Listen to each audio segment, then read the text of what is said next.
Magandang araw, Pilipinas! Namaskar, India! Oh, lumaki na naman yung tenga mo, no? Follow nyo muna ako, tapos comment nyo, ang ganda ni Elena. Bago ko ituloy yung chismis, sige, bala kayo dyan. Marami nga ako nababasa guys na ayaw nyo daw ako i-follow kasi hindi na ako lalabas sa FYP nyo. Paano naman ako mapapansin ng mga brand niyan? Gusto ko pa naman maging model at endorser. Kinukontra nyo talaga yung pagyaman ko. Ako'y nagchichismis na nga. Yun na nga lang hinihingi ko sa inyo. Idadamot nyo pa. Umpisahan nga natin guys sa disclaimer ang video ngayon. For everyone's information, walang Pilipina ang Finors mag-fasting dahil sa religion. In English, there should be no Filipina. Tagalog na nga. Marami ngang mabibigla at madidismaya sa sasabihin ko. Pero sana po, i-respect nyo ang naging desisyon ko. Marami nga sa inyo guys ang nagtatanong kung nag-convert na ba ako sa Hinduism. And to answer all of you guys, eto nga pala guys, ang alta, hindi po siya mehendi. Marami kasi nagtatanong sa inyo. Ayan guys, ay parang ink lang siya. Yun yung nilalagay sa akin ng sister-in-law ko sa paa ko. At ito nga guys, ang hindi ko sinasabi sa inyo at sa asawa ko, I decided to do this chat puja or this fasting as a sign and a test if I can really follow the Hinduism way of living. Bukod nga guys sa kadahilan ng pagdadasal ito para sa sun, i-explain ko sa inyo mamaya, and as my sacrifice for my husband's business. Sinabi ko nga sa isip ko guys, sa isip ko lang to, walang nakakaalam na if ever matapos ko tong chat puja nang hindi ko dinadaya, ay finally nga guys, ay ipa-follow ko na ang way of living ng mga Hindu. This means I will be no longer eating beef even sa Pinas, even sa abroad. Hindi na po ako kakain ng baka. Even beef caldereta was my favorite ever Christmas season. Another thing is I will be observing all the fast my mother-in-law does. And I will be celebrating all the Hindu festival. I will eat vegetarian food whenever it's needed. This decision doesn't mean na tinatalikuran ko na ang Christianity. I believe in Jesus Christ as I believe Krishna Ji. I will still go to church while I will also go to temples. The only difference will be is my way of living. Walang magbabago. Pero I'm saying this so that my relatives, my family back in the Philippines, my friends will not serve me beef. My mother-in-law or my husband did not force me to convert. It's been 8 years nakasama ko sila dito sa bahay. I mean, pabalik-balik kami dito sa India and never nila akong pinilit. They always respect me as a Christian and they never give me any Gita verses just to prove that Christianity is wrong. Just like some people giving Bible verses whenever they see a post related to Hinduism. And I admire them for that. Knowing na sobrang strict ng belief nila, pero never nila in-insist sa akin na mali ang Christianity, don't follow Christianity. They never say that. And they always let me do what I want to do. Like for example, hindi nila ako fino-force umupo sa puja. Kung gusto ko umupo, uupo ako. Pero walang pilitan. Ako guys ay unti-unti. If you will watch me before, hindi ako nag-follow ng anything Hindu and matigas ang ulo ko. It's never ko din sinabi na magpa-fasting ako. Lagi kong sinasabi, hindi ako magpa-fasting. Ba't ako magpapakamatay para sa asawa ko? But as I stay with them, I realized eto guys, ang hindi alam ng ibang tao. Ang mga Hindu, they are so healthy, both physically and mentally and spiritually. They are very clean and they are very respectful. They always believe in karma and dharma, the good and the bad. And I love the way kung paano nila i-incorporate yung love nila kay God para sa pamilya nila. Gets nyo ba? At ang pinakagusto ko nga guys ay ang paniniwala nila na ang mga marriage dito at yung partner mo ay hindi lang panghabang buhay ngayong buhay na to, kundi for your next 7 lives. Kaya nga guys, sa video na to at sa mga reels na in-upload ko, makikita nyo na tawa ko ng tawa kasi hindi nila alam guys kung bakit ko ginagawa to. Kasi 2 weeks ago, narinig ko magchat Puja sila. Sa utak ko, matagal na akong nag-iisip guys na i-follow ko na ba, ganun guys. Kasi nga natutuwa ako eh. Tapos nung sinabi ko kay Mami, Mi, ako din magchat Puja. Sabi niya, sure ka ba? Hindi ka pwedeng kumain ng manok for 2 weeks. Ganun siya bago magchat Puja. Para mga clear nga daw yung katawan ko sa karne. Tapos guys, nung una, hindi niya ako pinapansin. Kasi akala niya, joke time na naman ako na magchat Puja ako. Sabi ko, Mi, inulit ko ulit yung next day. Sabi ko sa kanya, Mi, magchat Puja ako Sabi niya, hindi nga pwede. Kasi nga, mahaba yun fasting nun. Sabi niya, una 24 hours, wala tayong kakainin. Tapos, sunod 35 hours. Tapos, hindi ka pwedeng matulog sa higaan mo kasi madumi yun. Tapos, madami siyang mga ganun-ganun, guys. Pero that time, hindi na taga ako kumakain ng karne. Kahit lumalabas kay ni Adi, hindi ako kumakain. Tapos, next day ulit, pinaalala ko, Mi, magchat Puja ako Tapos, pati yung kuya, sinasabi na, sure ka ba? Kasi nga ganito yan. Hindi pwede ganon. Sabi sa akin nila, dinidiscourage nila ako. Kasi ko, hindi, gagawin ko talaga this time. Tapos tumatawa-tawa sila. Tapos hindi talaga ako kumakain ng karne. Tapos nung chat Puja na nga guys, sabi ni Mami, yung yung pinakalas na fasting na yung gawin mo wag mo nang kompletuin yung 4 na araw. Sabi ko, Mi, hindi rin ako. Gusto ko buo. Sabi ko sa kanya. Background lang guys, sa mga di nakakaalam. Ako po ay OMAD or 1 meal a day. Nagpo-fasting ako ng 23 hours per day for the last 7 months. So, hindi po nila ako binigla ng fasting. So, matagal na ako nagpa-fasting, guys. Kaya kinaya-kaya ko siya. Pero yung huli, i-explain ko sa inyo kung ba't ako bumagsak. Pero, yung 4 na yun, guys, ay hindi yun lahat nag-fasting kami ng buo. So, una nun, guys, yung unang araw, for the first 2 weeks, wala kaming karne. Tapos, yung unang araw, guys, kumain kami ng pagkain na gawa sa ghee. I mean, walang bawang, walang sibuyas, walang ginger, walang asin, walang oil. So, parang walang lasa din, guys. Tapos, nung unang araw, ang pinakalas na kain namin ni Mami 10. Tapos, guys, yung next day, wala nang kahit walang tubig, walang pagkain. At ito na nga, yung kinahapunan nun. Ito na yung gabi nun, guys. So, nag-umpisa kami ng 10. Tapos, the next day, etong next day na to, hanggang gabi, etong nasa video, guys, ay ang gabi na yan, guys. Diyan lang namin i-break yung fast namin. So, actually 24 hours yung naging fasting namin nung pangalawang araw ng walang tubig at walang pagkain. Binrake namin siya. So, bakit andito na si Adi? So, kami ni Mami yung nagluto kasi kami yung nag-fasting ng buo. Sila Adi kasi guys, yung huling fasting na yung ginawa nila. Si Adi tsaka yung kuya niya. Pero yung asawa ng hipag ko ay katulad namin ni Mami na buo yung fasting niya. Kaya nakakatulong-tulong siya sa amin magluto or mag-abot-abot ng gamit. Yung papa ni Adi guys ay tagabantay ng mga bata. Pati yung ate ni Adi tagabantay ng mga bata. At exempted nga sila sa pag-fasting. Yung tatay kasi hindi niya kaya. Yung ate naman guys ay buntis nga. Si Ado nga guys ay bawal lumapit dito guys. Kaya pinipigilan ng papa niya. Ay kung ano pala to, tito niya pala to. Gagi, issue na naman to.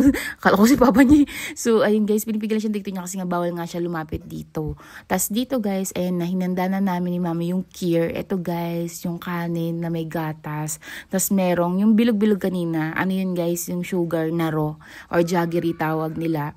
Tas kumain kami nitong parang roti. Doti ang tawag dito guys. Ito ay ginawa namin ni Mami. Kaya ako nga inaasar si Mami ng, are you proud of me Mom? Kasi nga guys, first time ko nga na tumulong sa kanya sa paggawa nito. At the same time, itong first time ko na paggawa nito guys, ay gutom pa ako nito. 24 hours, walang kain, walang tubig yan guys. Yung itsura ko na yan. Kaya medyo wala akong energy. Kaya nagmamadali akong kumain. Tingnan nyo guys.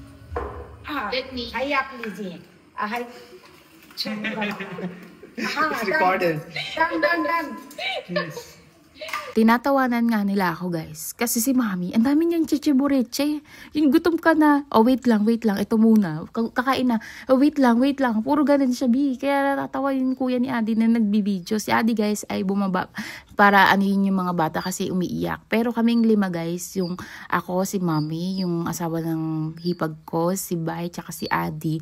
Kakain kaming 5 together ganyan. So dito daw guys, bawal kami tumayo. Kasi pag tumayo kami, ibig sabihin, tapos na kami kumain. So, bawal kaming umulit pang kain. So, ano lang yung kaya namin kainin, yun lang kakainin namin. Tapos, kailangan, kung may gusto kaming abutin, pasa-pasa kaming 5. Tapos, guys, that time pala, pwede rin kami kumain ng mansanas, tsaka ng apple. Ay, mansanas tsaka apple. Gutom pa. Guys, so siya na, nagbabawi pa tayo ng lakas mansanas tsaka banana. So, kumain ako ng isang banana, guys. Yun lang nakain ko. Tapos, konti lang. Kasi, hindi ako malakas kumain. Mahina na rin ako kumain, guys. Tsaka, hindi ko rin pwedeng biglain. Tapos, kinabukasan nga, ito guys, gumagawa na sila ng tekwa. Ito yung pinaka-favorite kong Indian sweet. Kasi, sobrang sarap, guys. As in, ang sarap talaga. Gawa siya sa purified butter. Basta masarap siya. Hindi ko ma-explain eh. Basta, parang tinapay siya na matamis pero walang asukal kasi ang ginamit nila is jaggery. Basta masarap siya. So dito guys ay nag-video lang ako at hindi ako tumulong kasi nga sabi ni Mami, lumayas ka dito, hindi ka pa naliligo. So nag-video lang ako guys at hindi ako naligo. Alam niyo kung bakit? Kasi guys, di ba 24 hours nagpasing kami tapos kumain kami ng gabi. Tapos hindi na kami ulit pwedeng kumain ng tubig, ng pagkain. As in, etong time na to guys, ay medyo nangihina na nga ako. Pero eto, bilib ako dito sa asawa ng hipag ko. Masipag din siya mag-alaga ng mga anak ko. Tapos yung mga anak ko guys, hindi ko maalagaan kasi lupay-pay ako, bi. Kasi, kumpara kila Aldi at sa kuya niya, ako guys, ay buo yung fasting ko sila. Ngayon pa lang sila nag-i-start yung magkapatid. Tapos guys, grabe kayo, no? Ginudge niyo yung kuya ni Aldi na nonchalant. Na-aksidente siya guys. Tapos pala guys, nung gabi na yun, yung kumakain marami kami naging bisita noon pero hindi na ako lumabas kasi nga guys, pagod na ako. Yung gabi, yung kumain kami ng kulay puti, maraming bisita humingi ng pagkain na yun kasi parang, parang offering. Tapos ito nga guys, ito na, fast forward na to, buong araw nag-fasting ako, natulog lang naman ako, bi. Tinutulog ko yung gutom ko at uhaw ko at hindi ako masyado nagsasalita kasi yung laway ko, tinitipid-tipid ko yung laway ko, be. Tapos nung hapon na guys, yung palubog na yung araw, ayan. Ito kasing chat po dyan guys, ay talagang ritual nila or festival nila bilang pasasalamat sa araw dahil 'di ba ang araw ang nagbibigay buhay sa ating lahat. So nagpapasalamat sila dahil palaging sumisikat ang araw. At ito nga si Adi guys ay niloloko ko dahil first time na ito mag-fasting. So namumutla na nga siya at mainit ulo niya talaga, bi. Sabi ko hindi kita papansinin kasi alam ko yung pakiramdam ng mainit ang ulo dahil sa gutom. Sa panahon natin guys ay nakaligo na ako. Bawal ka kasi dito umakyat nang di ka naliligo. So every time na naliligo ako guys, kahit lupay-pay na ako, yung time na nagpa-fasting ako guys, pag tumatayo ako, bumabagsak talaga ako. Kasi parang hinang-hina ako. Pero every time naliligo ako, nagigising yung diwa ko, nagkaka-energy ako ulit mag-video. Kaya nakita nyo guys, nakapag-video ako paghapon. Kasi naliligo na ako nun eh. Kasi tuwing hapon nga yung mga ritual na ganyan. So nagising na ako, may energy na naman ako.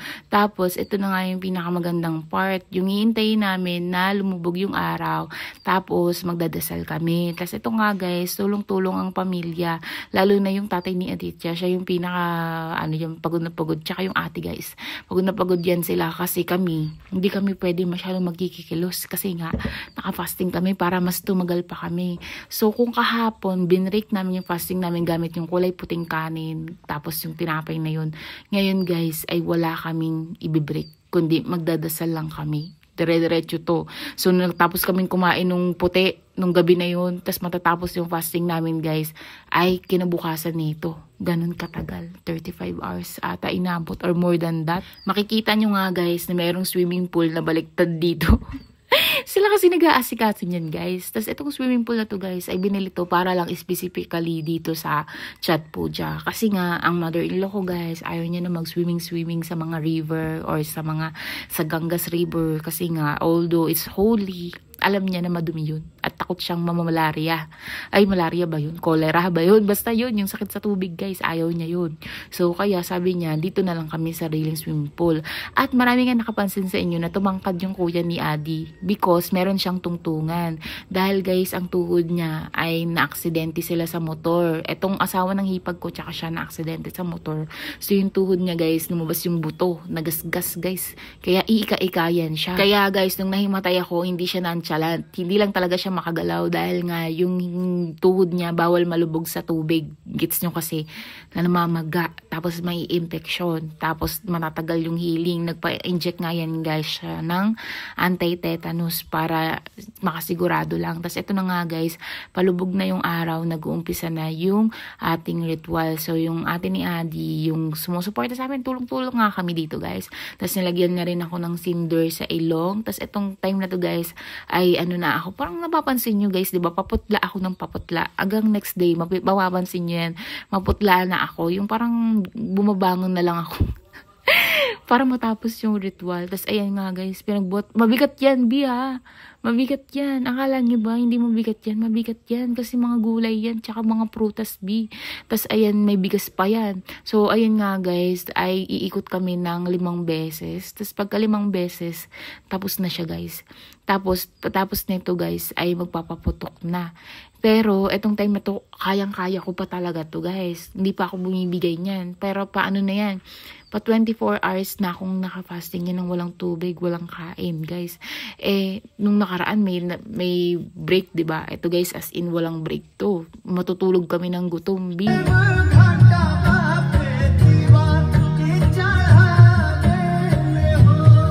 At may pa-background music nga tayo. Kasi gusto ng biyanan ko yan. May background music, B. Para yung energy niya siguro. Okay, group 1. Start. Ikot. Hindi lang pala guys ang pamilya namin ang gumawa ng chat puja. Kundi yung mga kapitbahay namin mamaya makikita niyo yung mga rooftop nila guys. Nag-chat din sila. By the way guys, pati pala lalaki pwede mag-chat ha. Kasi may nakikita ako sa comment section, babae lang daw. Si Adi pala guys, kaya yan nag-chat puja. Dahil guys, ay para sa aking long life at healthy life. Dahil natatakot yan siya na mag-aala ako sa nanay ko. Nanay ko kasi maaga namatay, diba? Dahil sa cancer.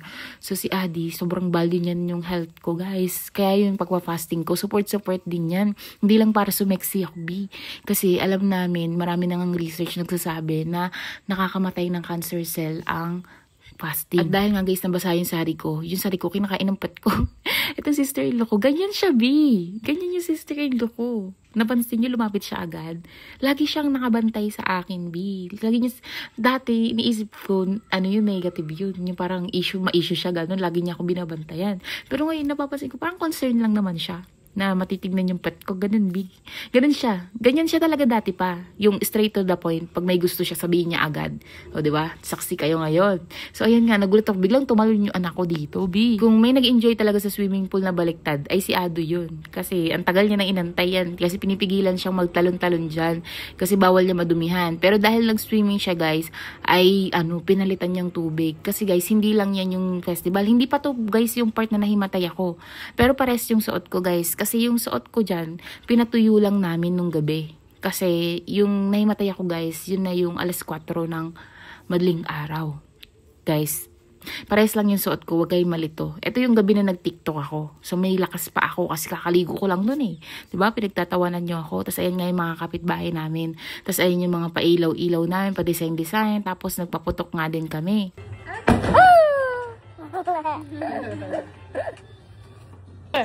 One more. Yun na. Ay! Ay!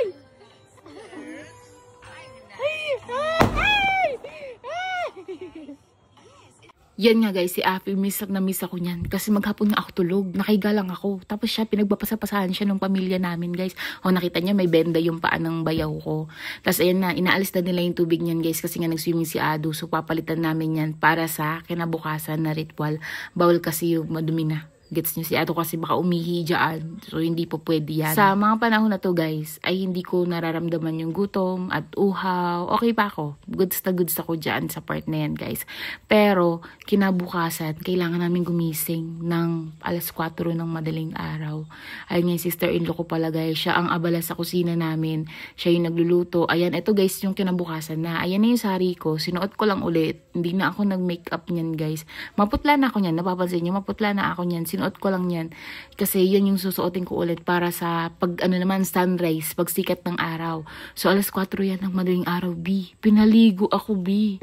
Gutom ka, walang kain, more than 24 hours. Tapos ginising ka alas 4 madaling araw, tapos pinaligo ka, B. And to be honest guys, wala akong tulog talaga. Hindi ako nakatulog ng maayos. Gising ako ng gising. Una gutom, pangalawa uhaw. Tapos guys, dahil sa lapag nga kami natutulog, B. Yung mga buto-buto ko masakit. Hindi katulad dati na yung buto ko guys ay hindi naman madatan kasi mataba-taba ako guys. Diba? Ngayon guys, as in buto-buto ako ngayon eh. Lalo na pumayat ako kakapasting guys. Ang sakit talaga ng buto ko. Sobrang sakit. Kaya gising ako ng gising. Tapos naligo ako agad alas 4. Tapos ito nga yung mother-in-law ko. Bilib na bilib ako dyan sa kanya. Nanonood na lang ako. Pero ito yung part guys na nararamdaman ko talaga na mahina na ako. Kasi nakatingin lang ako sa biyanan ko. Tapos nakapikit na ako. Niloloko nga nila ako. Nakakatulog daw ako habang nakaupo dyan. Nanonood sa kanila. Kasi nga nakakatulog talaga ako, B. Kasi wala akong tulog eh. Tapos ayan na. 4 na nito guys. Ang sikat ng araw is 5:55. Tapos guys, nagulat naman kami sa weather dito. Biglang nag-start yung winter. Grabe. Diba malamig na nung after Diwali? Biglang bumagsak yung temperature. Eh nakasari ako. Tapos yung sari ko, hindi naman fully natuyo. Basa-basa pa siya guys. Tapos yung mga kapitbahay namin, may mga energy magpaputok. Madaling araw, nagpapaputok sila. Tapos si Api guys, ay binalot namin dahil biglang ang bagsak ng temperature. At ito namang anak ko na isa, ay hindi nakakaramdam ng lamig yan. Alam niya naman si Ado, hindi nakakaramdam ng lamig yan.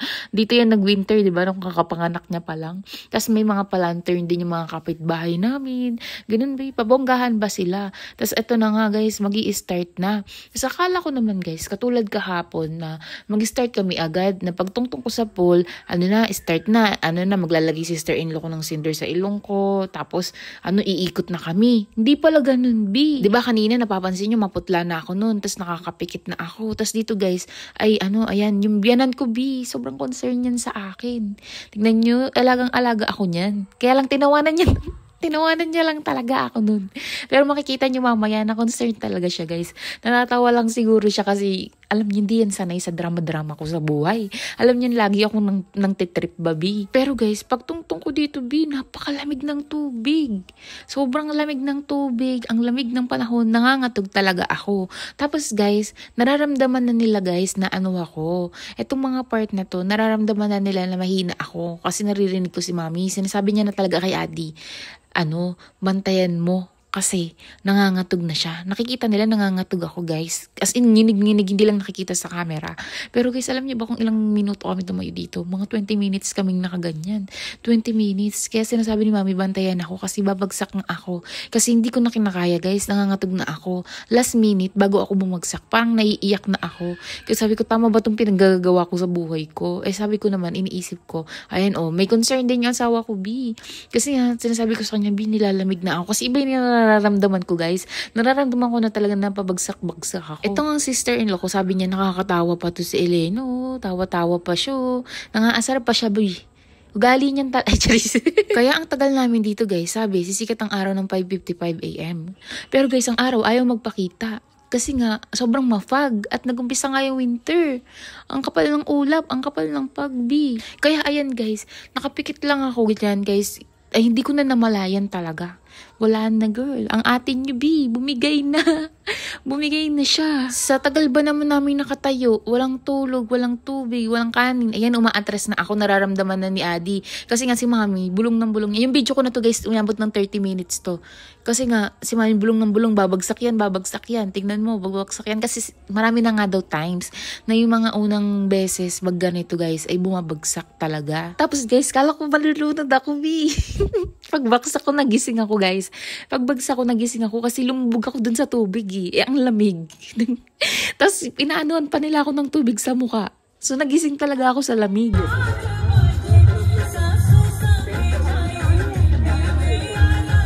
Tas ayang sister-in-law ko guys, tumatakbo yan, B. Kasi di niya alam kung bibigyan niya ba ako ng tubig, i-break niya ba yung fasting ko, or di niya alam talaga gagawin guys.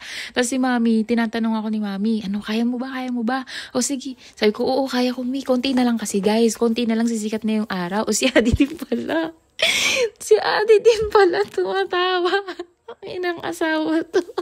Ngayon ko lang nakita to. Papakita ko sa kanya to talaga. Tapos ayan nga guys, sabi ko, hindi kaya ko, tatapusin ko na. Sabi ni mami, o sige, tulungan mo na lang. Pinatulungan na lang ako kay Adi kasi nga mabigat to be.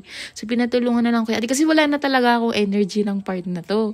Pero nagigigil ako kay Adi, yun na tumawa pala siya neto Pero tinulungan niya ako matapos. Tapos tinapos niya rin yung kanya. Nagfasting din si Adi guys, hindi unfair. Nagfasting din siya. Sa totoo lang guys, ang hirap pala yung lagi kang nagbibiro-biro. Hindi ka nila siseryosohin. Kasi guys, alam mo yun, dahil nga lagi akong tawa ng tawa. Kasi pansin ko pagka, sila mami, nasaktan sila. Sila ba, kinukwento ko sa inyo, lagi silang overthinker. Lagi silang simpleng bagay, nagkakagulo sila. Pero sa akin, natawa sila, Kasi akala nila, joke time ko na naman. Kasi guys, on and off cam, talagang nang titrip ako dito. Pati yung kasambahay namin, pinagtitripan ko siya talaga, Kaya, ayun. Kala nila joke time. Tapos ito na nga guys, inilabas na ako ni Adi. Kasi papainumin na ako ng tubig. Pero tinapos niya yung kanya. Pero kinuha niya muna ako ng kape. Yung habang umiikot si Adi, nagkakape na ako niyan, Ang sarap uminom ng kape na mainit sa sikmura. Pero uminom muna, nagtubig muna ako. Guys. Pero yung inom po ng tubig, hindi biglaan. Konti-konti lang. Kasi guys, pag biglaan, masama yun. Hindi mo pwedeng, sa tagal ko nag-fasting, hindi ko pwedeng biglain yung kain. May mga nag-comment, sabi, siguro mukbang galer ka after mo mag-fasting. Hindi guys. Hindi ka naman gutom Hindi ako gutom na nag-fasting ako. Nangina lang talaga ako kasi sa puyat, Tapos ayun, tawag dito, ang kinain namin nun, saging lang, gulay. Yun kinain namin, nung umaga, tas tanghalian, gulay lang, tas konti-konti lang, tas ayun na ngayong araw, late na siya sumikat, mga 6:05 siya sumikat, ayan. Pero tago pa rin dahil nga mapag ngayon biglang lamig. Tataka naman ako dito kay mami, hindi nila alam yung tiyan niya labas-labas. Tapos guys, nagpalit na nga ako dahil basang-basa yung sari ko. Syempre lumubog galer tayo, no? Bakalagnatin ako. So wala akong dupata, pinaram lang ako ng sister-in-law ko. Tapos si Adi kinuha niya yung isa kong dupata kasi kailangan nga nakadupata pa rin. Tapos ito nangihingi na ako ng pagkain yan, yung kakainin namin guys. Yung saging, tas may sweet, ganyan. So kinain ko saging. Yun, tapos ito nagluluto nga yung aking sister-in-law ng breakfast namin. Ayan, gulay siya guys. Masarap naman siya. Pero mas bet ko pa rin yung luto ng biyanan ko. Secret lang natin Kasi yung luto niya maraming cumin. So ito, ito nga guys, yung brother-in-law ko, yan. Tsaka yung aming brother-in-law, siya yan naglilinis ng sugat. Tapos tanghalian guys, sabay-sabay kami kumain. Sobrang saya nga kasi kumpleto kami ngayon, no. Tapos next year, mas makukumpleto kami kasi darating na yung asawa ng bayaw ko. Mas marami kami. Ang saya, dati konti lang kami sa pamilya.